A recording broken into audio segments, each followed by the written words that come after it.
Two cousins taking different life paths discuss the highs and lows of being in your 30s, and nothing is off limits. This is Life in Your 30s. This is 30 Old, 30 Young. Hello and welcome to the 30 Old, 30 Young weekly update. I'm joined today by the usual Charlotte Maguire. Why, hello there. And I'm coming off the back of a major op. Yes, gosh. How are you feeling? You know, the word hero's thrown around a lot these days, but I'm okay. Wait, let's just go back to let's just go right back to the start. So the night before, how are you feeling? Obviously, this is for the big operation, the Snip. This is for the Snip. Because I bet people are like, what's going on? Big operation, okay. Yeah, no, the nerves hadn't kicked in the night before. So you weren't worrying? So you weren't thinking, tomorrow I'm going to be a different man, I'm never going to be able to have a baby? No, that wasn't even entering the mind, to be honest. It was just the idea of going into a hospital. I was just like a bit like, ugh, you know? Yeah. It wasn't the actual operation that was happening. It was the idea of it. And plus, all the women in my family didn't allow me to have a moment of being nervous about it, because they just like, grow up. You know, we've been cut open, sliced open, squeezed one out, you know? So grow up. I did see it on the chat. Yeah, I got a lot of... you're literally the only person that said... good luck, you're so brave or whatever. Yeah, everyone else in my family was like, grow up, get in there. Yeah, that's because I've not pushed a baby out. So to me, I can sympathise. If and when that does happen, you'll probably be like, what are you talking about? It doesn't even compare. I'll be messaging you out of the blue. You dick, 10 years later. Yeah. What the fuck are you talking about? So, yeah, my mum dropped me off, which was nice. And... yeah, it was just one of those. It was a weird thing. I knew I was going to be in and out in. Were you scared, like thinking of the pain? No, I honestly, I was just like, this needs to be done. We don't want to have a little oopsie daisy baby, you know. No. Although I'd love that. I'd love another baby in the family. Of course you bloody would. Can pop him out. No, Coop's still not bloody sleeping through, and we're going to add another one in the mix. No thanks. No, it was just, I knew it needed to be done, and I just knew if it ever came to the point where we did, you know, we had an oopsie daisy and Brie was pregnant, it would be so difficult to, you know, get rid, terrible whatever, abort the baby, because we just know it would be another Bryn or Coop in there, or an amalgamation of the two. Would you have been able to have done that? Well, that's it. I don't know if we would have been able to, so I don't even want to get to the point where that question's even being asked. Yeah. Just let's avoid it. Prevention is the best cure. I think that's the phrase. So if we just don't have it come up, and it can never come up, then it can't happen, and we don't have to face that horrible question. Yeah. So get that. Yeah. So avoiding that and knowing what a third baby can do to people, and knowing, you know, how hard the second one was for Brie, and knowing how hard the third one was for Holly. Yeah, we just slot in, no? I'm just joking. Here's me like, what's you just cut along the dotted line, you know, and then pull one out and next one. Yeah, I thought it's meant to get easier with each baby, no?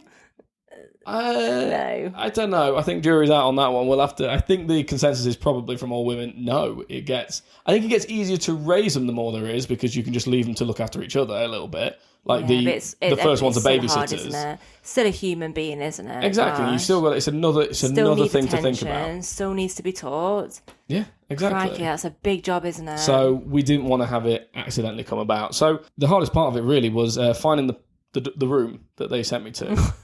They were like, it was the weirdest. I was in the foyer of the place and I checked in, and she was like, "Here for the vasectomy." I was like, "Yep, yeah, I am, yep."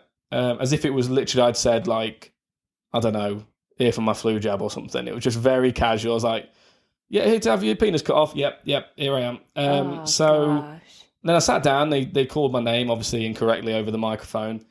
How did they pronounce it? Magenta. Magini or something like that. Magini, I think I had Magini. Cool, yeah. Hey, Jay Magini can be a snip. So, that's all right. So yeah, Magini. I was just picturing that. Magini. Majuli. So, and then I looked around, and all I saw was the door I came in, and then across the way there was like another double door that says staff only. And I'm looking around, I'm like, where the fuck am I going? And then someone who was sat there was just like, just that way, mate. Oh, what was it? Another guy next just to had reception, it? like down the corridor, were the doors. I was like, oh, the fuck, there's no fucking signs up. Oh. Or there is 1,000 signs, and my head just wasn't in the game, and I was just. Do you like, reckon? I think nerves were just taken over at this point. So I'm strolling down. I get to the room, and there's a doctor and a lovely nurse in there. And it just is very the whole thing's so casual. That's the thing about it. It's the weirdest thing because it's probably how it's how casual like midwives keep it with women when they're giving birth at first. Like it's like, yeah, they're going to be down your business end in a few hours. Yeah, I actually feel a bit queasy. I'm not going to lie. But they kept it faint in a minute. so she was just like, you done anything this morning? I was like, nah, had time off work, which was nice, to come and do this. She was like, oh, that's nice. You get across here all right? Yeah, traffic wasn't too bad. Left after the rush, all that like most boring stuff. And I'm like, in 10 minutes, you're going to see my genitals. Oh, God. So... yeah, it's a bit awk, isn't it? That's it. So is that the first time someone's ever seen that then? It's like... My penis? It would be, wouldn't it? I have 2 children, so no, it's not the first time. No, but I mean not like from a romantic point. Because obviously women have to go for like the smear every... I don't even know how long you've got to go. Terrible of me, really, but... obviously, like, women have to have it checked, so... yeah. Men don't, do they? So that's it. We are just free willying all the time. We are just... free willying. We're just bobbing along with our willies, getting us into all sort of mischief. Honestly. And we never get them checked up on unless, you have a little... a dodgy romantic rendezvous or something, then you go get it checked up. But, yeah, you don't really get your... So that's the first time, then? Yeah, so really. When you had a one-night stand or something, or ex-people... Yeah, but even then you don't get... well, unless you have, like, something wrong or something's growing on it, that's when you go get it out. But, like, if you go get, like, a chlamydia check or something, it's just a little... I think it's just a urine and a swab. Yeah, no, it's not even a swab. I think it's just a pee sample. Yeah, it is a pee sample for a guy. Because that used to be the thing we did when we were like 16, 17 and thought we were way more sexually active than we were. We'd always go and get a checkup being like, yeah, should probably get a look at. Yeah, but there's nothing wrong in that. Better to be safe than sorry. Yeah, I know, but there was no women in between checkups. It was just like, I better go check it out just in case. Really? It's been laying dormant. Are you guys going? Because you've been, I'll look, the women I've been through this week, a load of bollocks. So I walked in, we're having a chit chat. And they said, you just need to check through, read through all the stuff, make sure you're all right with it. You're not being forced to do this. You are aware you'll be infertile by the end of the day. But you're aware you will be infertile. However, don't get carried away and think you are instantly infertile because it can take a few goes before you are. Oh, so you might have to go back in again? Yeah, it might not take. And I won't know until March next year. March? Yeah, so I have to... No, I don't have to abstain. You have to use all that. Oh my God, March next year? Yeah, so you just... What's that bloody waiting for a visa? Yeah, exactly, so... Okay, now. Yeah, and hopefully I've got no little travellers, No little travellers. So, and then I filled in the paperwork and I went, can I just go... I'm just going to go to the toilet quickly. Yeah. Why do you need to Because suddenly I need to go to the toilet. What, before you had your... Yeah. So I went for my last wee as a fertile man. And I was like, and I was just making sure, everything was... I literally had a shower about half an hour before. Oh, God. So I was like, make sure everything was all good. Because, you don't want to be that guy that they talk about being like, he's a bit of a... Yeah. His was a bit smelly. So, because they did... Obviously, nurses see some horrendous stuff. And, I'm probably absolutely run-of-the-mill. Gosh. But still, you just worry. You don't want to be a nurse horror story. No. So... I'm sure you're fine, but... I'm absolutely fine. But then they were like, right, if you pop in there, take your pants off, trousers off, put them on the chair. You just stand there. Come on, then in you go. And then lie down on the bed and get ready for me. Oh, God. Get ready for us. Not get ready for me. That's like, oi. But then, what I did notice, and this is disgusting, I'll probably cut this out. No, don't cut it out. Keep it in. The towel that they laid on the bed, was white. Yeah. Right. So I became super aware of potential skid mark. Because obviously my bare arse is on a very white surface. And I'm clammy anyway because of the whole situation. If I'd left a mark, I would be fucking mortified. So that helped me. Imagine if you left a brown stain on the thingy. That's it. And so my mind then goes to that, which actually God. kind of made me take my mind off the fact that me meat and 2 veg were out. So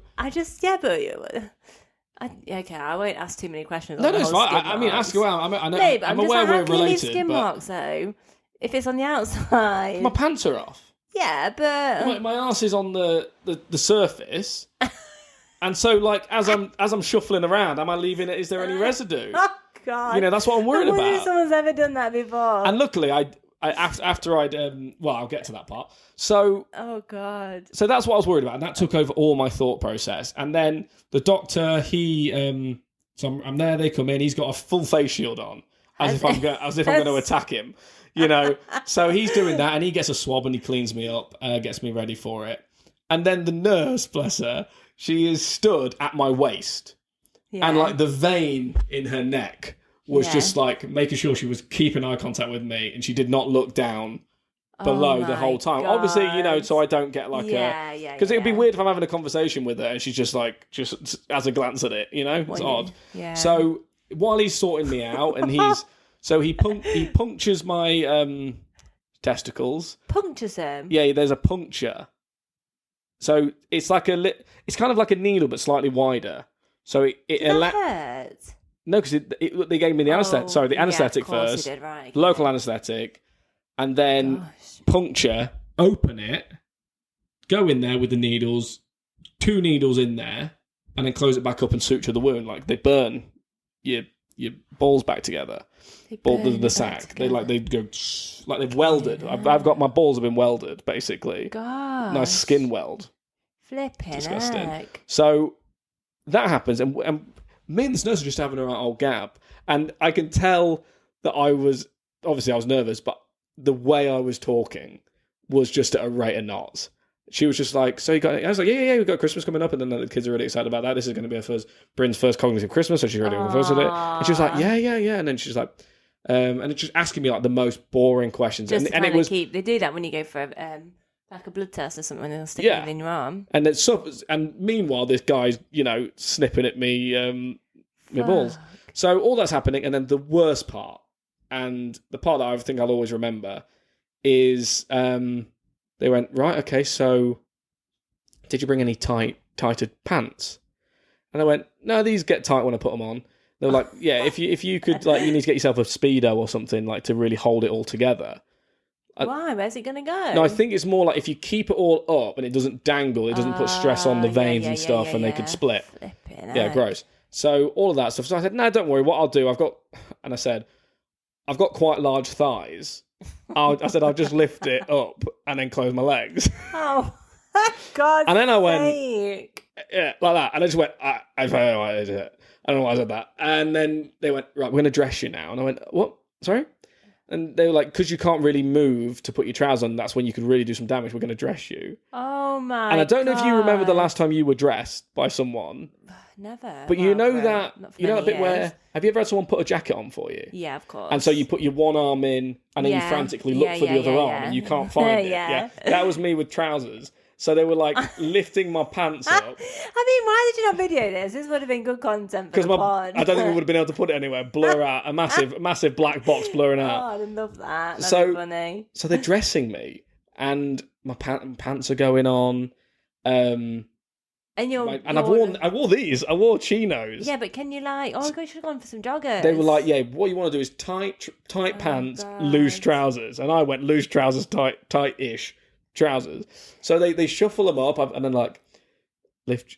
If you could lift up, please. So I'm like, I lift up. Yeah, I could lift up. Still got feeling. But it's like I felt like a 2-year-old being dressed again. And then she had to put my shoes on for me because she was like, most people wear like sandals or Crocs or something.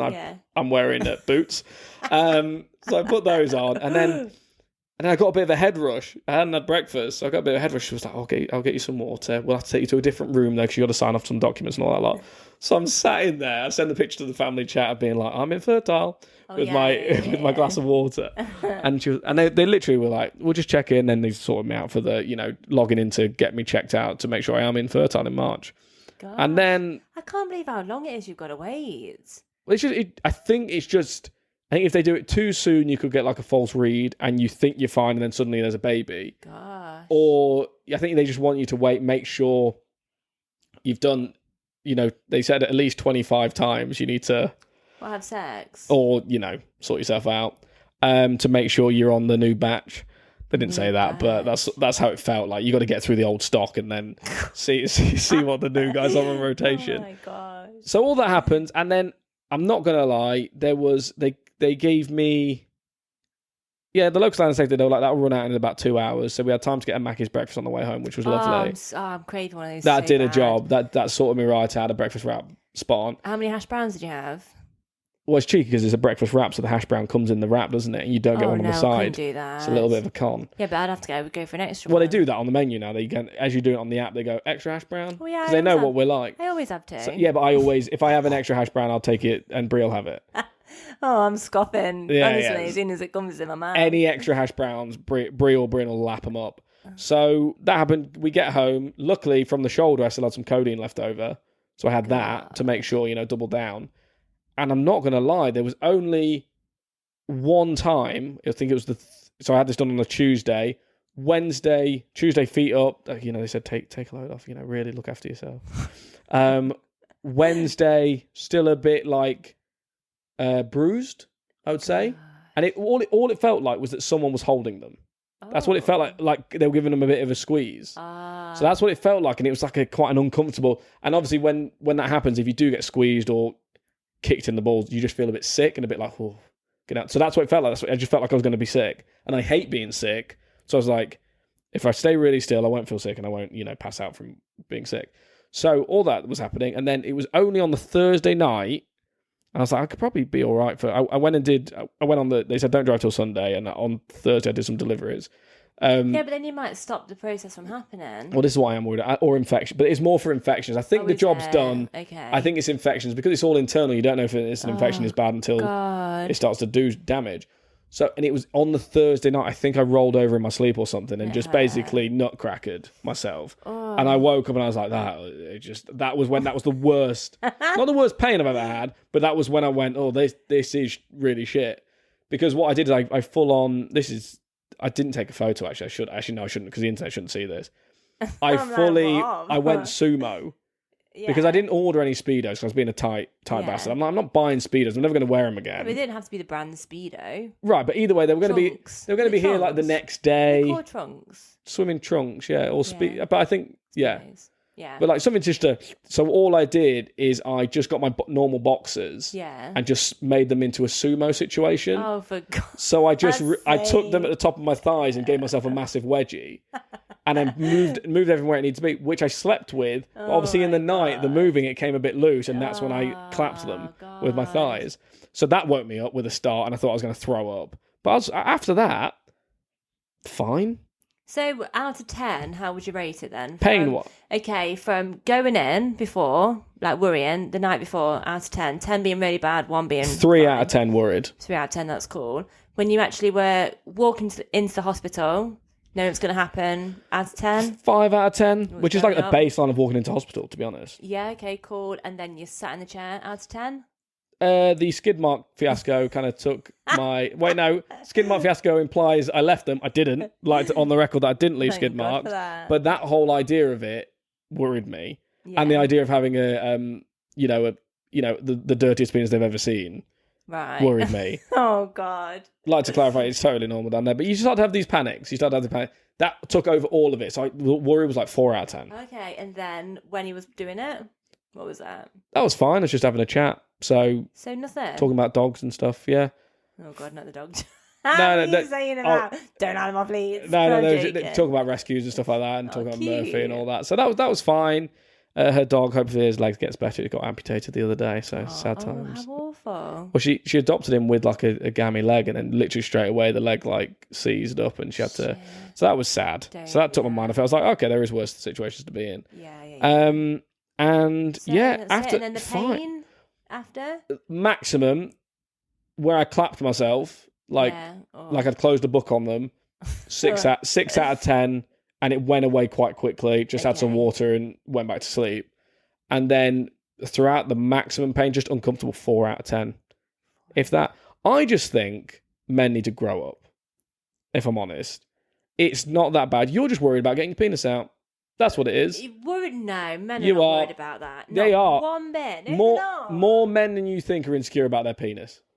More men than you think. Absolutely not. I was walking over a bridge once. This man put his trousers down. I was like playing as William in front of me. Well, yeah, there's some weirdos, of course. Wait, I've got something for you anyway. Wait, 2 seconds. Is it a donut pillow? Donut pillow. What have you got for me? What is this? I've not actually opened it. Oh, God. I wonder what you were doing in there. Well, I had to, because I'm not, yeah, there you go. Because obviously when you have a baby, you come home with something, obviously with a snip, you lose something. So I've got you a little something. I hope it's the right thing, because, yeah, it is actually, yeah, it's cool. This is great. I love this. I'll use this on the pod. Brilliant. Oh, nice. Man, what you got in there? Little tea bag. Oh, that's cute. Oh.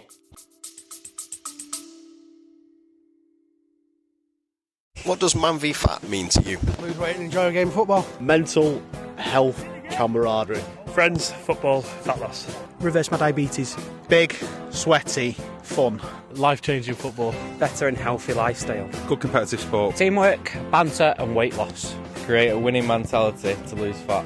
Hard work regime and football. It means sustainable weight loss. Don't let the boys down and don't let yourself down. Man v Fat. Weigh, play, lose, win.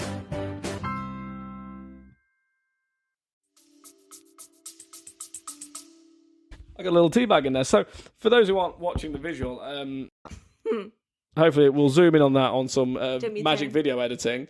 Charlotte got me an old Mr. Snip. Oh, it'll be backwards in yours. Oh, how do I do that? Do it on mine. That way. Oh. Mr. Snip. I don't know. I'm your guy. There you go. Nice. Okay, well that's my podcast cup sorted out. Lovely stuff. I'll do that.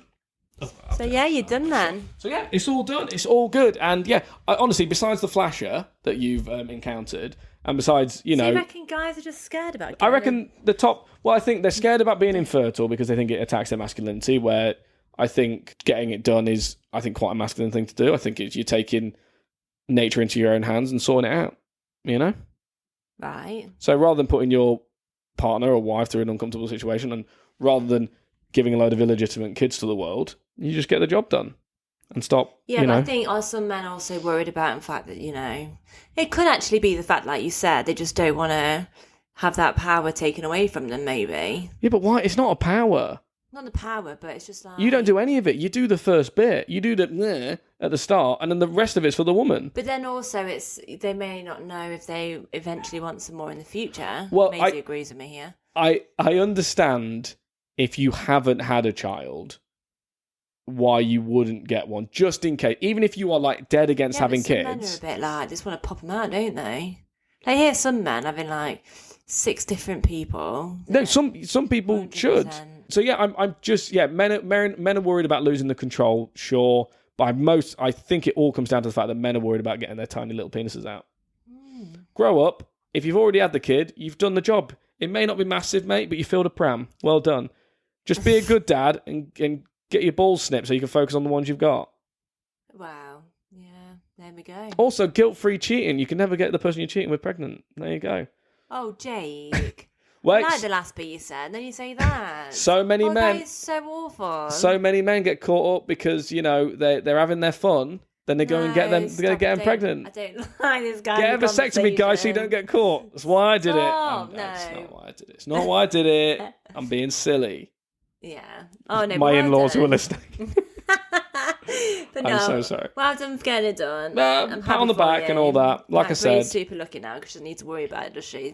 Until March. I'm going to get a blue plaque on my house, you know, so a hero lived here. Yeah, well, I'm glad you're all right anyway. I'm fine. I'm all good. Are you back to the gym? Are you back in there now? No, I can't. And like I said to you on the video, I've got 2 weeks of no heavy lifting. Yeah. And basically no working out because they're like it's in Sweat Valley, you know. Yeah. The heavy lifting is veins pumping, sure, something could go. Yeah, you don't but then it's in the pits, right? It's in the bad area of the male body where everything gathers during a workout. And if you're going to get an infection and you're just sweating and everything like that, it's going to be gathering and around your hole, your puncture hole. Yeah. And I don't want an infection. I've seen Requiem for a Dream. I mean, that's heroin. But like, I just imagine it getting all like gangrenous and the war. I'm just like, it's just crazy that you've had your 2 children. That's it now. That's it done. Yeah, I mean, smashed it with both of them, so job done, you know? Oh, yeah, you have. Oh. Yeah, you know, so they're all right. They're solid, so we'll go with that. Job done. And, now I can just focus on the two I've got. Yeah, which is lovely. Yeah. Because kids do need a lot of attention. It's about your whole life, and if you have too many, you can't, you can't give them what they need. Well, like I'm saying, I know Holly's, obviously my sister's got 3, and I don't know how she does it. Simply, I don't know how she does it. I think she does it, but I don't know how. 3's okay. I think 4 gets harder. 5, 6, 7, fucking hell. I think I could do it, but at what cost? How much? And this is talking about me, not my sister. How much would I be able to give for these kids? If I had another one or another 2, what dad are they getting? Are they getting the one that's just at the end of his tether because he's got no money, he had no sleep, no time, nothing for himself, and I'm just like a shell. And these kids grow up with a dad that doesn't give them the attention they need, doesn't give them the time, doesn't give them I get that. I can't afford to send, they go to school and there's a school trip coming up, and I'm like, well, with old, Billy needed, I don't know, a new bike helmet or something. I can't afford, that's a bad example. Billy needed a new retainer. No, that's free on the NHS. Okay, fuck. Billy needed something that costs a lot of money, so you can't go on that trip now, soz. Or it's first come, first serve. Or you just have to pick a favourite. You have to go, right, we got money for that one, and the other 3, I knew someone who did that, though. What? I knew someone... What, that favoured a child and left the rest? Favoured them financially, right? So they had 4 kids, and when they all got to about... I think they were... Obviously, they didn't all get to 5, they didn't have quadruplets. But, by the time they got to 5, he'd kind of decided whether they were gifted or not, right? Oh. So the first one that got to 5, dumb. You whatever, move on. I think it was the 3rd kid. Oh, so he tried to pump a lot into had a bit about him. Yeah. Was maybe he could build blocks really well. Maybe he could say a few French words. It's oh, hang on. Like me when I went to my school interview, and the head teacher asked me can you count to 10? And I said to her in English or French. What a fucking flex! What an absolute baller! Did you actually say? Yeah. Oh, and then when she said, "Oh, don't worry, you can count backwards from 10 in English," I got to 0 and I started going -1, -2. What a fucking lad! Don't have the confidence to do that right now, but back then I was absolutely flexing on my head teacher. So this guy pumped all his money into the one kid. And what happened? How old is he now? He's now, I think he's about 35, something like that. And out of all the kids, who's doing well? Well, 2 of them are one of them is a banker in London, and so is the other one. The gifted one, and the other guy's a banker in London. Oh. Are bankers in London. Yeah. And don't know what happened to the other 2. I think they're dead. No, I don't know.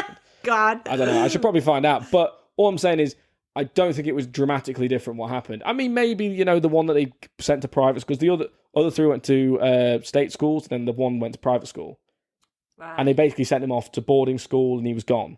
And then basically they just didn't have a 3rd brother. That was it. So the 3rd kid just was off doing boarding school, going wherever, living the private school life, and they were going to state school, which obviously didn't change much because the other son that went to state school has got the same job as the one who went to private school. So it's all come out in the wash, and they've just invested 400k into the other one. The other one. So I don't know. If anything, you're in a lot more profit with the kid who went to state school. Well, of course. So I guess you don't have time, but I think you either have to be able to send them all or none. Yeah, because you've got to treat kids equally. Because what's that going to do to the kid's psyche? You've got to treat them all equally, literally. Well, it goes both ways, because you've got the other 3 kids were like, well, are we not good enough for dad to be invested in us? Does he not rate us? And then the one who is at the private school has all the pressure on as well to fuck, I've got to make my investment count. Tell you what, it's hard bringing up kids, isn't it? Well, yeah, especially if you do it in such a dicky way like that. Oh yeah, you couldn't. You can make it more difficult for yourself, if you just go because some people they have open favourites, but you have to do the whole thing. You're like, Bryn, you're my favourite daughter. Coop, you're my favourite son. Yeah. That's it. You're the top one son I've got.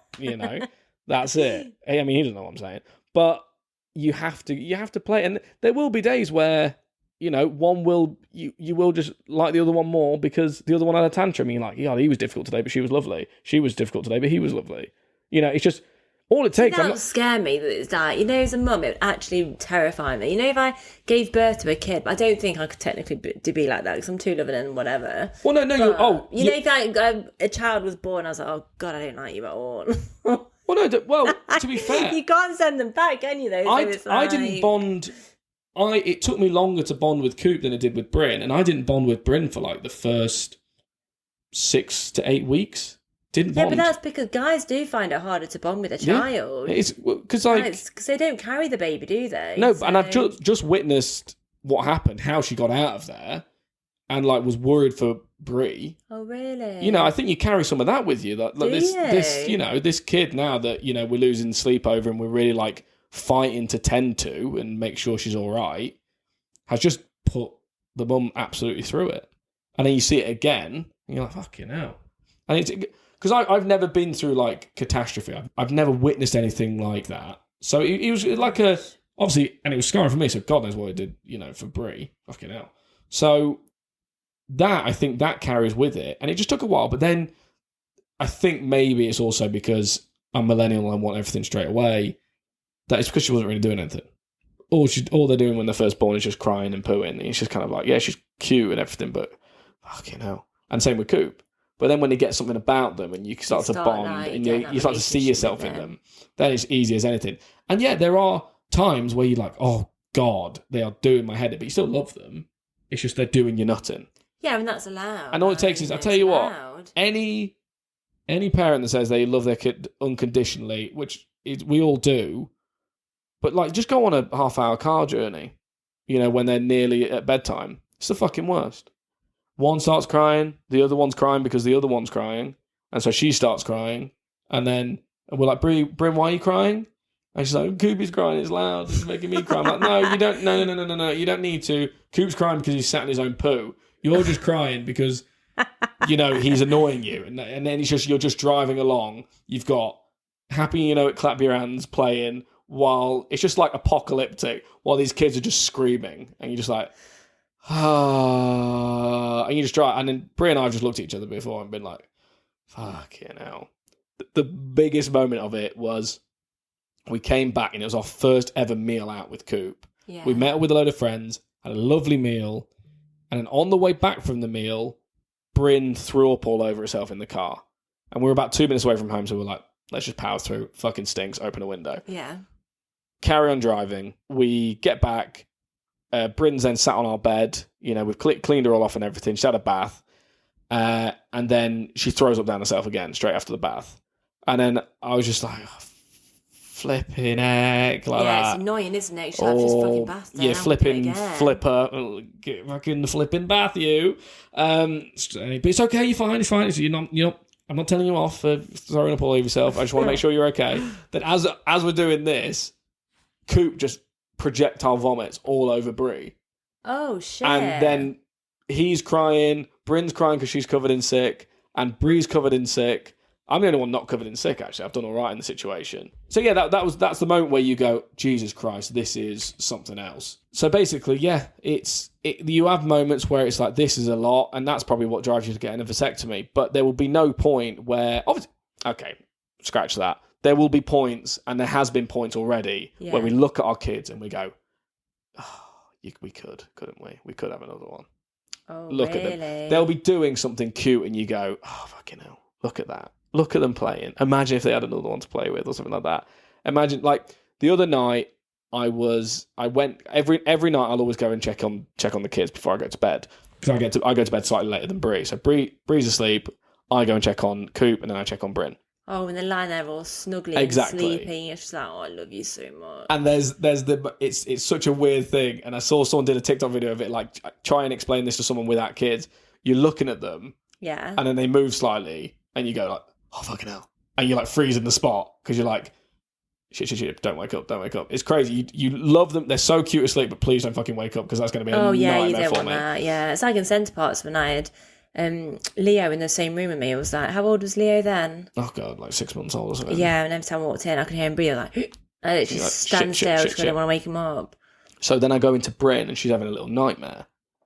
And she's like having like, she's really panting. And she wakes up, she sits bolt upright.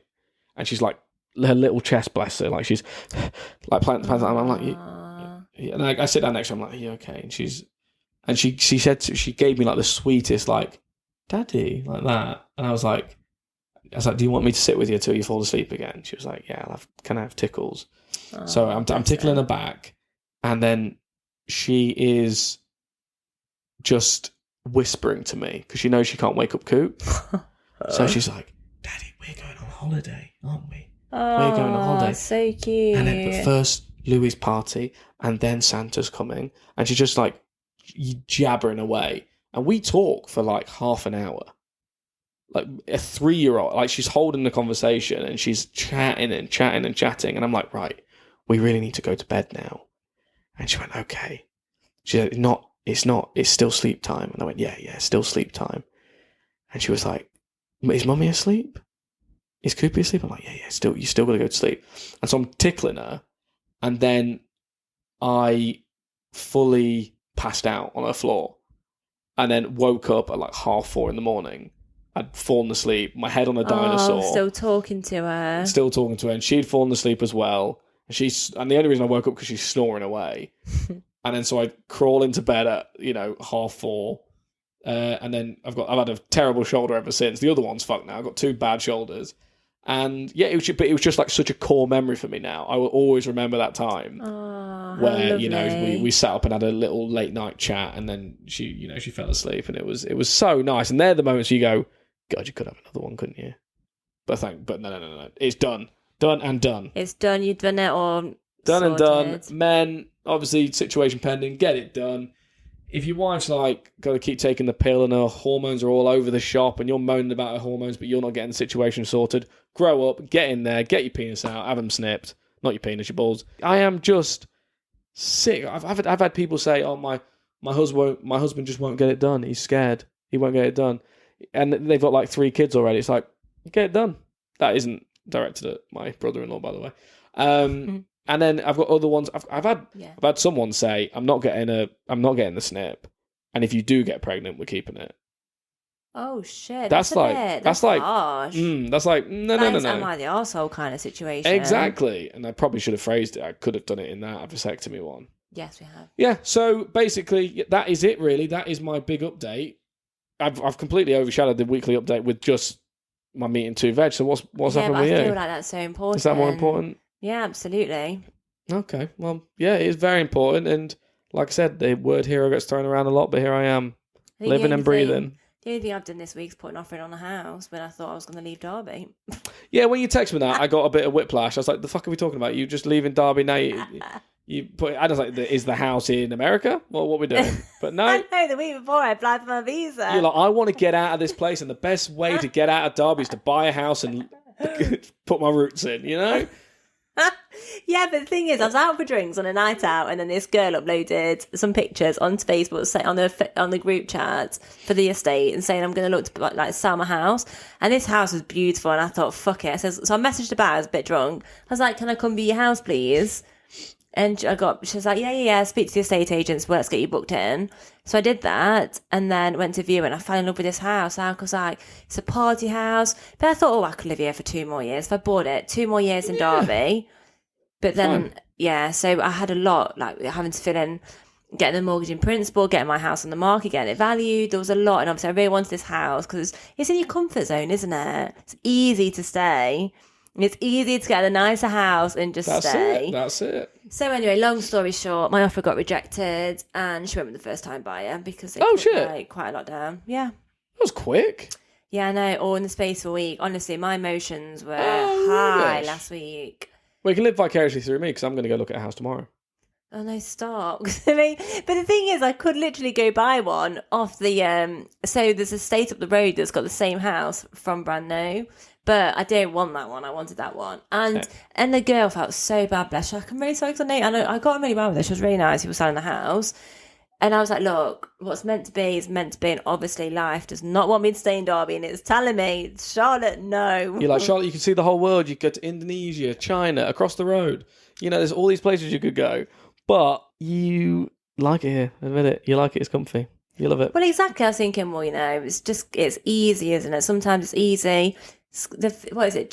Fear is change or something. Change is fear. I don't know. People hate. That's completely wrong. Change is fear or some shit. I don't know something. People hate change, don't they? They fear it. Yeah. And I think, so yeah, but change happens anyway. What is good, like if you did move to another place, it just sets off good push-off foundation to, go off and explore some more stuff. I don't know. Huh?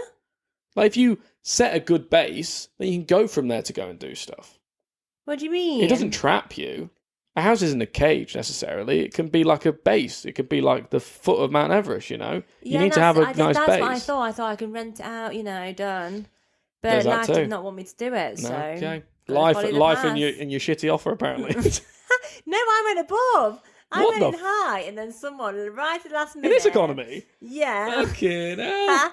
Someone at the last minute just slipped in there. I was like, fucking dickheads. First time buyer, fucking balling. I know, Jesus. it's a couple, isn't it? So, And also, she was like, I'm going to go with the first time buyer with the mortgage in hand, not the person who hasn't even put the fucking house on the market yet. But I did get a mortgage in principle. Yeah, but the house is, you still got to sell this fucker. Yeah, but it'll be easy. Like, I get letters through the door saying, do you want to sell a house? Because we're looking for everyone gets that letter. Yeah, but houses go quick. Like, literally, the houses go quick on this estate. People want to live here. Still got that fucker.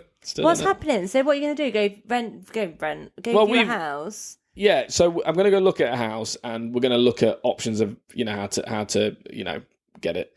And see what we can do. See if we can... Where's the house? Stretch it. It's on our road still. Oh. But heading more towards Derby. Can't really talk about it. Oh, yeah, shit. Yeah, I'm going to dox myself. Here's my Google Maps. It's not far from our house. It's bigger. It's better. It's got a bigger garden. It's got a drive. And it's cheaper than our house.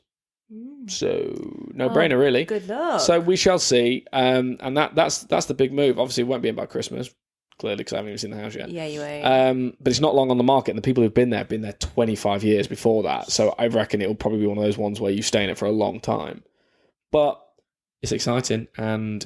It is. Like, I love... dirt cheap. Like, when I went into that house, went to view, I was like, oh my God, I love this house. Yeah, that's the worst, though, isn't it? I honestly fell in love with that house. It's a gift and a curse. But to be fair... you're going to lose out. She's on Instagram, and she's got 20,000 followers from this house. Oh. Like, she does Instagram from her house. Like, she's done it so good. Shit, be a good podcast studio there. Yeah, I know. I sent you pictures like this could be the Bonnie podcast studio.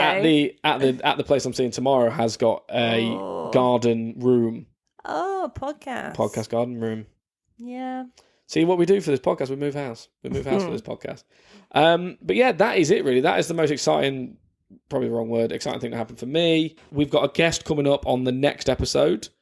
He is a, local legend, would you call him? We'll just call it a surprise. We'll call it a surprise, yeah. You'll have to just not dial in, fucking hell. Dial in, fucking hell. How old are you?